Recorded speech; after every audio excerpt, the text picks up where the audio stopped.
It's good, y'all. So Eddie Hearn has revealed that Jaron Boots Ennis has signed to fight Vergil Ortiz Jr. as part of his new extension with Eddie Hearn's Matchroom Boxing. Ennis and Vergil would take place in either January or February and be a Matchroom Golden Boy co-promotion. So to all of the people like myself that has said that Jaron Boots Ennis is ducking Vergil Ortiz Jr., we now know that this fight is going to happen.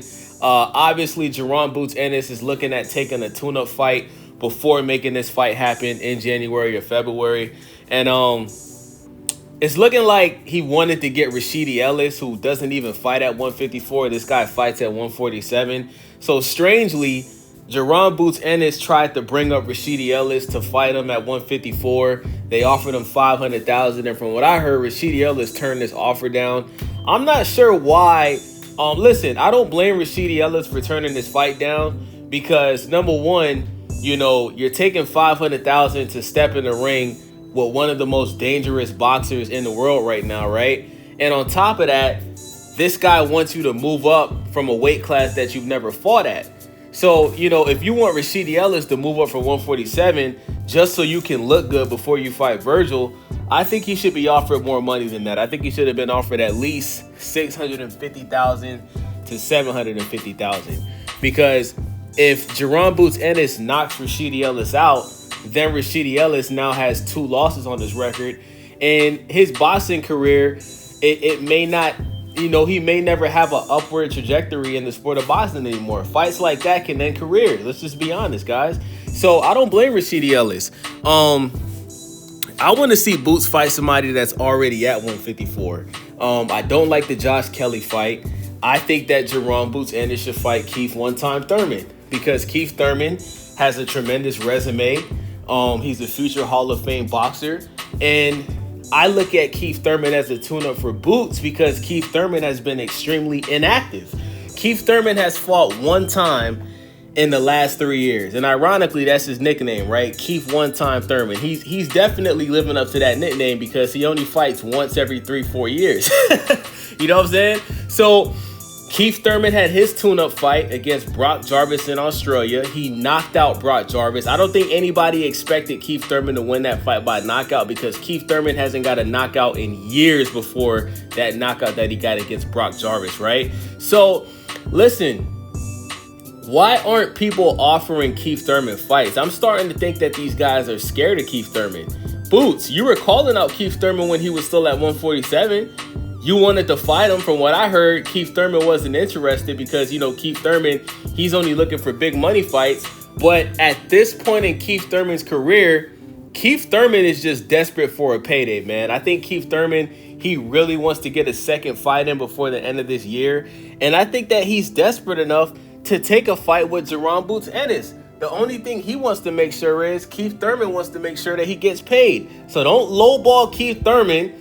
You're going to at least have to pay him at least close to $1 million or he's not going to take the fight. And it's worth it because Keith Thurman whether you like him or not, he's still a big name in the sport of boxing. He's extremely entertaining. He's an incredible shit talker. And he's going to do everything in his power to promote this fight to make sure that everybody tunes up when it happens. So Boots, fight Keith Thurman, right? See if you can get the job done. And let's get this super fight at 154 with you and Vergil. You know what I'm saying? Now, I'm hearing some people say that they want Boots to fight Jesus Ramos for his first fight. I think that's a very dangerous fight for Boots, bro. Jesus Ramos is a beast, bro.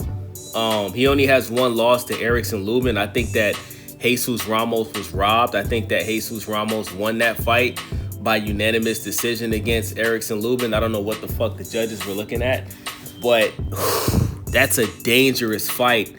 See, I don't want to put Boots in such a dangerous fight for his first fight at 154 to where he ends up losing and we don't get Boots versus Vergil. I'm not mad at the fact that he wants a tune-up, but my thing is, bro, there's a difference between a tune-up and fighting somebody you shouldn't be fighting. Rashidi Ellis isn't a tune-up. The guy's not even in your weight class, bro. You understand what I'm saying? Keith Thurman is a tune-up because of the fact that he's been inactive, right? And that's a good tune-up because he's a big name. If Boots were to beat Keith Thurman, that's a better name than anybody that Vergil has fought at 154 so far, right? Because Keith Thurman has already had one fight at 154. So, Boots, I don't have a problem with you, not wanting to fight a guy that's highly ranked in the division, but fight somebody that's going to be a credible win, bro, so we can get this squabble between you and Vergil, man.